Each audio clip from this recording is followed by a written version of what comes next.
Hello everyone. Are you ready for today's video lesson? I hope you are. For the beginning, I will ask you a question. Have you ever heard about nonverbal communication before? If your answer is yes, you are a really clever person. If your answer is no, you are a really clever person too. You are going to find out what is nonverbal communication before the video. Nonverbal communication is the act of conveying information without use of words. This might involve using certain facial expressions or hand gestures to make a specific point, or it could involve the use or non-use of eye contact, physical proximity, and other nonverbal cues to get a message across.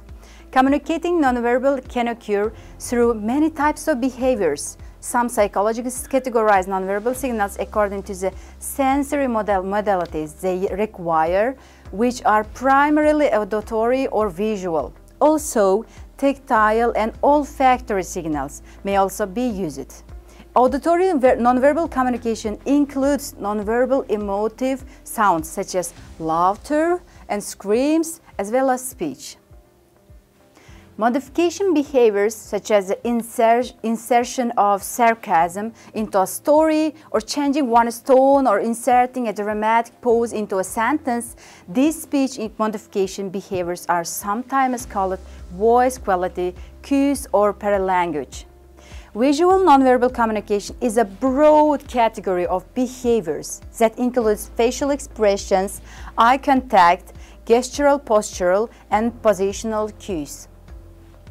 Different types of information may be contained in nonverbal communication signals. For example, a few signals act as emblems that have a specific meaning within a culture, such as crossing one's fingers or for good luck, but most nonverbal communication is used for subtly as part of a suite of signals. Such signals may be used for emphasis, to express emotion, and to regulate the coordination of interpersonal behaviors, such as whose turn it is to speak. Nonverbal communication signals can also reveal attitudes or opinions, build general impressions of oneself, express a present condition, or exert dominance and influence. Nonverbal communication is a powerful tool for achieving many kinds of influence, including perceptions of power, attraction, empathy, deceit, and rapport.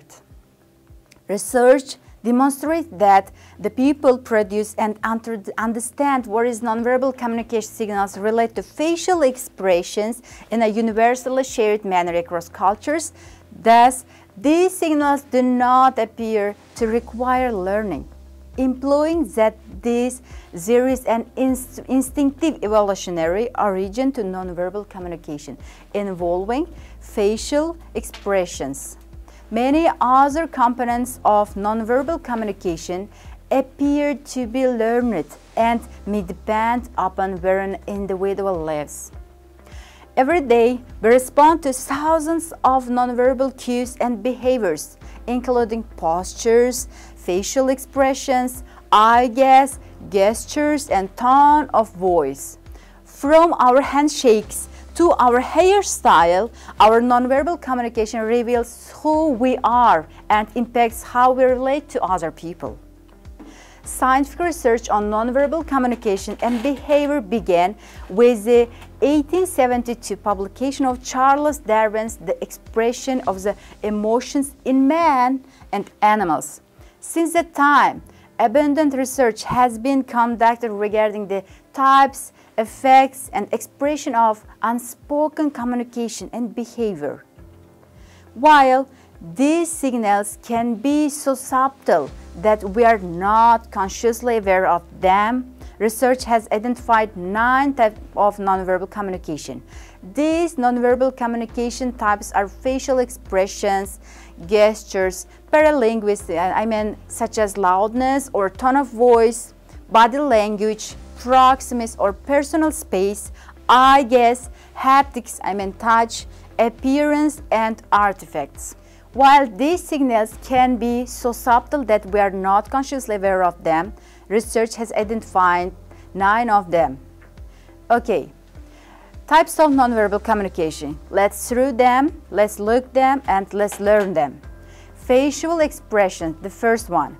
The second, gestures. The third one, paralinguistic. The first one, body language. The fifth one, proxemics. The sixth one, the eye gaze. The seventh one, haptics. The eighth one, apparent. And the last one, the ninth one, artifacts. Let's learn something about facial expressions first. Facial expressions are responsible for a huge proportion of nonverbal communication. Consider how much information can be conveyed with a smile or a frown. The look on a person's face is often the first thing we see, even before we hear that they have to say.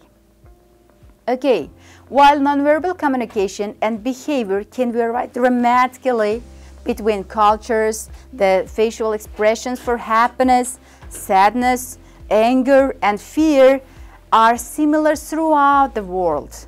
Okay, I will give some time through my video lesson, and if you have lots of answers of lots of questions, you can write here in the comments.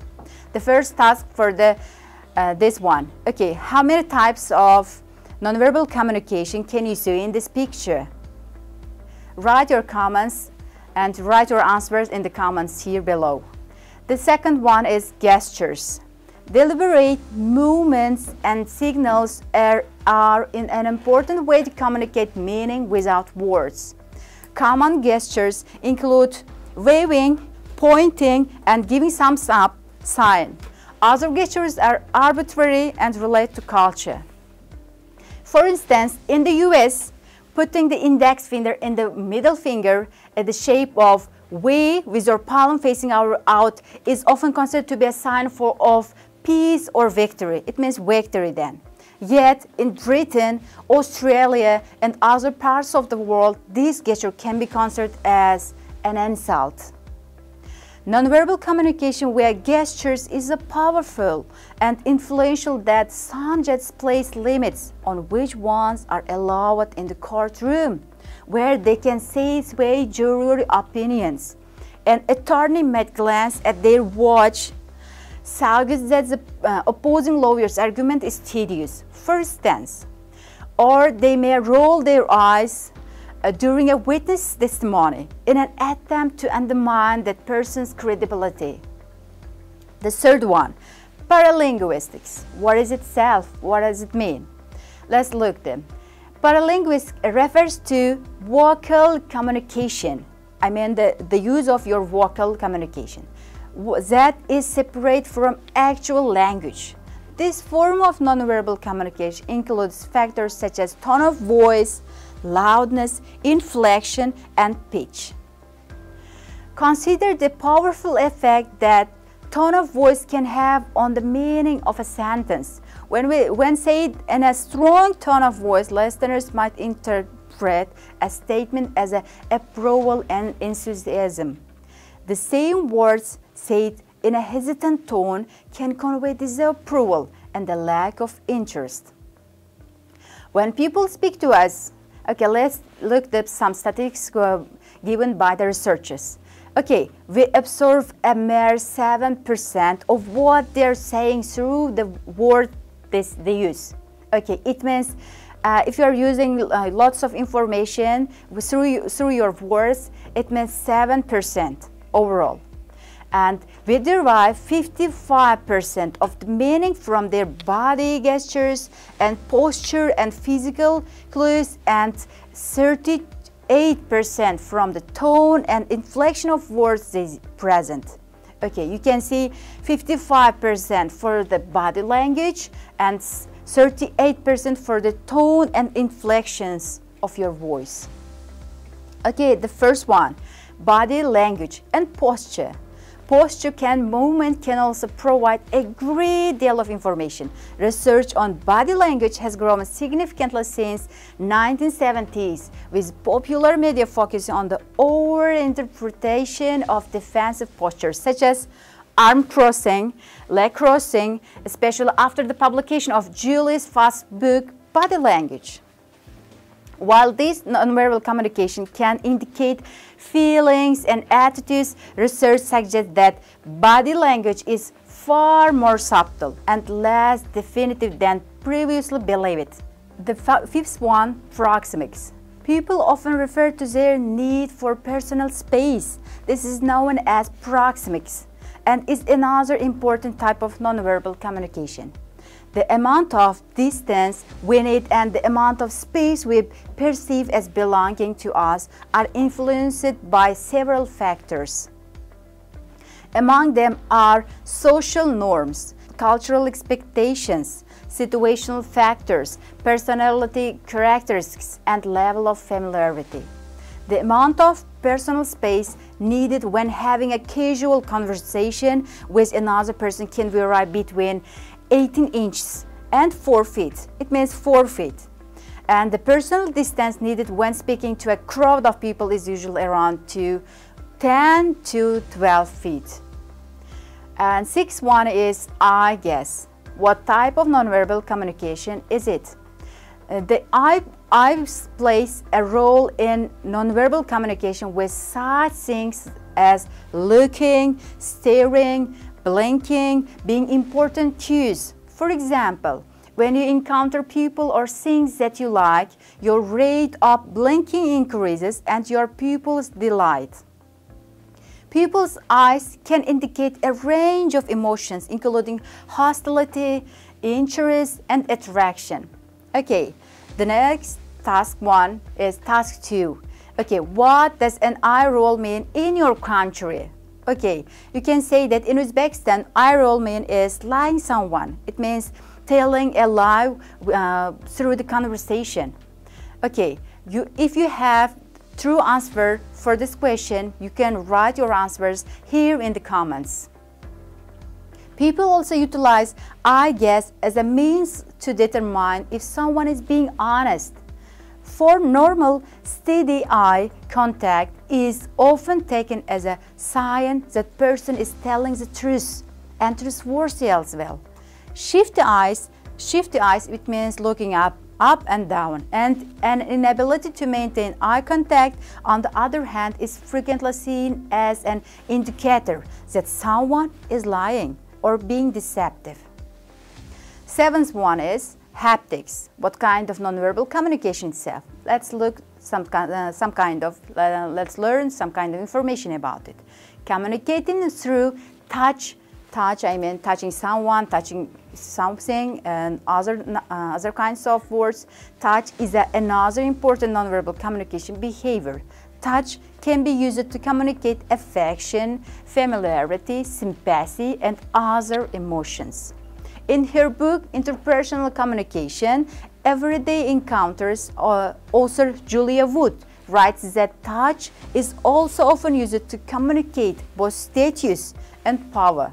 High-status individuals tend to invade other people's personal space with greater frequency and intensity than lower-status individuals. Sex differences also play a role in how people utilize touch to communicate meaning. Women tend to use touch to convey care, concern, and nurturance. Men, on the other hand, are more likely to use touch to assert power or control over others. Okay, the eighth one. The eighth type of nonverbal communication is appearance.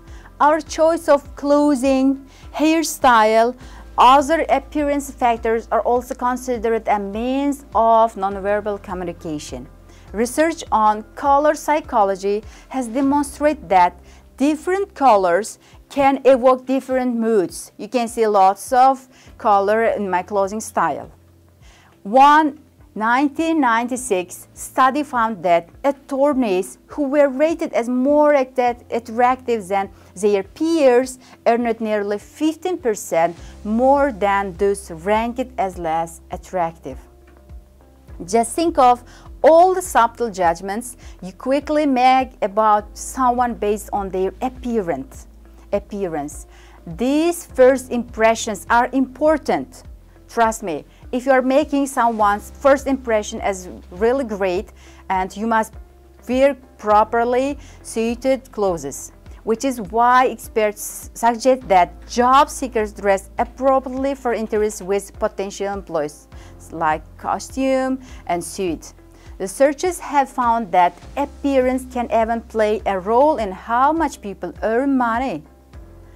Culture is an important influence on how appearances are judged, while thinness tends to be valued in Western cultures. You know, some African cultures relate full-figured bodies to better health, wealth, and social status. Appearance can also alter psychological reactions, judgments, and interpretations. The last one, the ninth one is artifacts. What kind of nonverbal communication are they? Okay, on an online forum, for example, you might select an avatar to represent your identity and to communicate information about who you are and things you like. People often spend a great deal of time developing a particular image and surrounding themselves with objects designed to convey information about the things that are important to them. Okay, objects and images are also tools that can be used to communicate non-verbally. Okay, the next question will be about image. That you are a director of your private company, would you choose your workers according to their clothes? If you have true answers, if you have proper answers, please write your answers here in the comments. Uniforms, for example, can be used to transmit a tremendous amount of information about the person. A soldier, for example, will don fatigues. A police officer will wear a specific uniform, and the doctor wear a white lab coat. At a mirror glass, these outfits tell others that that person does for a living. What does she do? But what does he do for a living? That makes them a powerful form of nonverbal communication. If you have answers, you can write here in the comments. Today, we are going to finish our presentation. Thanks for your attention.